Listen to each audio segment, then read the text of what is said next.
In recent days, perhaps many of us have seen truly shocking headlines in the media.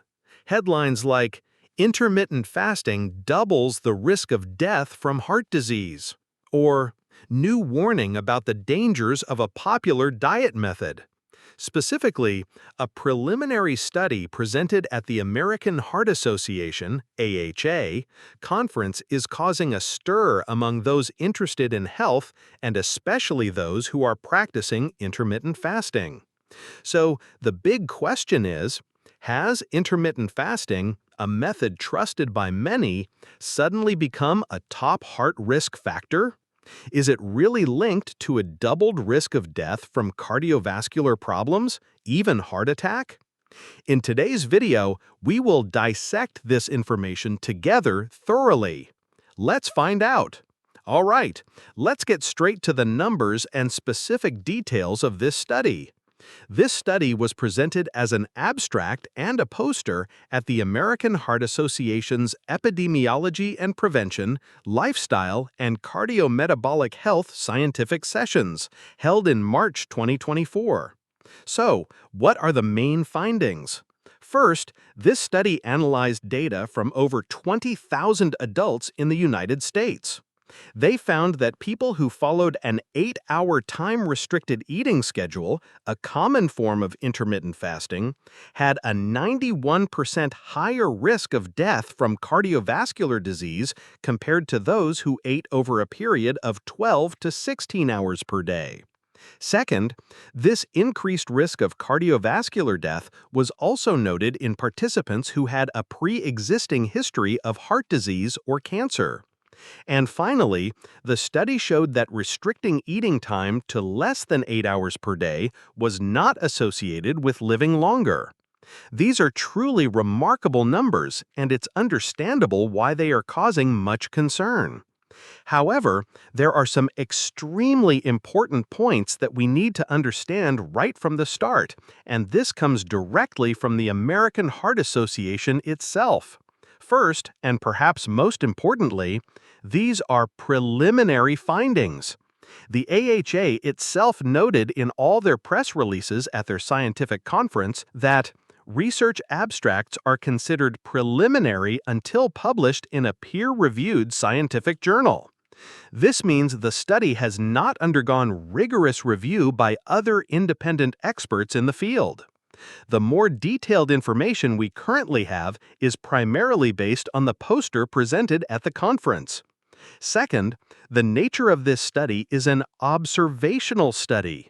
What does this mean?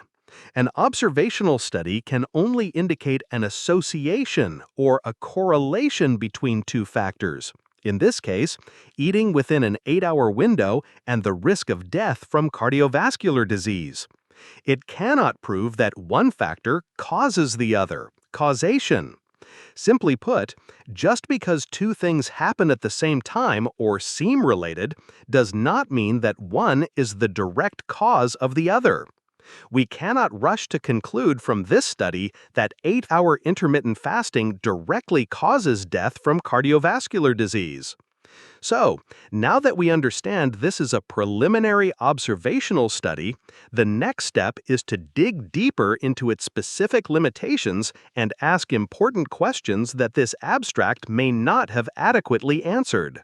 One of the points to consider carefully is the source of the data. Many dietary studies, including this one, often rely on self-reported data. This means participants are asked to recall and record what they ate. Typically, this is based on only 1 or 2 days of eating, as in some parts of the National Health and Nutrition Examination Survey, NHANES, from which this study might have used data. So the questions are, does recalling what was eaten over just 2 days truly reflect a person's long-term eating habits? People tend to misremember or even not report completely honestly. For example, they might falsely claim to eat healthier than they actually do. How accurate is this data? Next, and this is a critically important point in observational studies, are potential confounding factors. These are other factors that can simultaneously affect both eating habits and cardiovascular risk, creating a false association or skewing the results. We need to ask, what is the food quality consumed by those eating within this 8-hour window? Are they eating a lot of fast food, processed foods, high sugar, and unhealthy fats during that time? Clearly, such eating habits, whether in 8 hours or 16 hours, are not good for cardiovascular health. This study does not seem to provide detailed information on this point. What is the real reason a group of people restricts their eating time to less than 8 hours?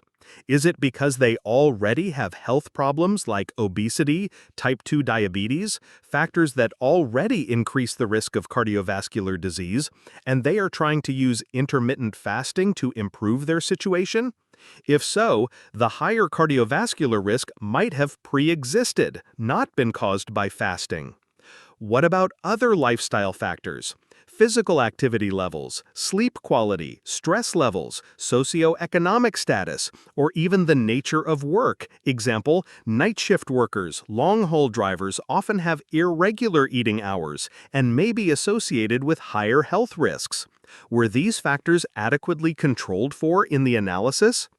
All these factors could potentially affect the final results. It might be these confounding factors that are the real reason behind the observed association between eating less than 8 hours and the risk of cardiovascular death, rather than the healthy restriction of eating time itself. These are important questions that a preliminary research abstract can hardly answer fully, and we need to wait for a fully peer-reviewed scientific paper to get a clearer picture. So, after carefully reviewing the preliminary study from AHA and its limitations, it is important that we place it in a broader context. That is, to compare it with what fully peer-reviewed scientific studies say about the link between intermittent fasting and cardiovascular health. And when we do this, we see a somewhat different, even contradictory picture. The fact is that there is a significant body of research, including randomized controlled trials, RCTs, considered the gold standard in medical research, and systematic reviews and meta-analyses that have shown potential benefits of intermittent fasting for cardiovascular risk factors. For example, let's consider some typical findings. Many RCTs have shown that forms of intermittent fasting, including the 16-8 model, eating for 8 hours, fasting for 16 hours, can significantly improve important indicators related to cardiovascular health. This includes weight loss, reduction in body fat percentage, especially visceral fat, the dangerous fat that wraps around our organs. Other studies have also noted improvements in blood pressure, cholesterol levels, including lowering bad LDL and increasing good HDL in some cases, and reducing triglycerides. Another important benefit often mentioned is improved insulin sensitivity and blood sugar control, helping to reduce the risk of developing type 2 diabetes, a major risk factor for cardiovascular disease. Furthermore, some studies even indicate that intermittent fasting can help reduce inflammatory markers in the body, and we know that chronic inflammation plays a significant role in the development of atherosclerosis and other cardiovascular problems.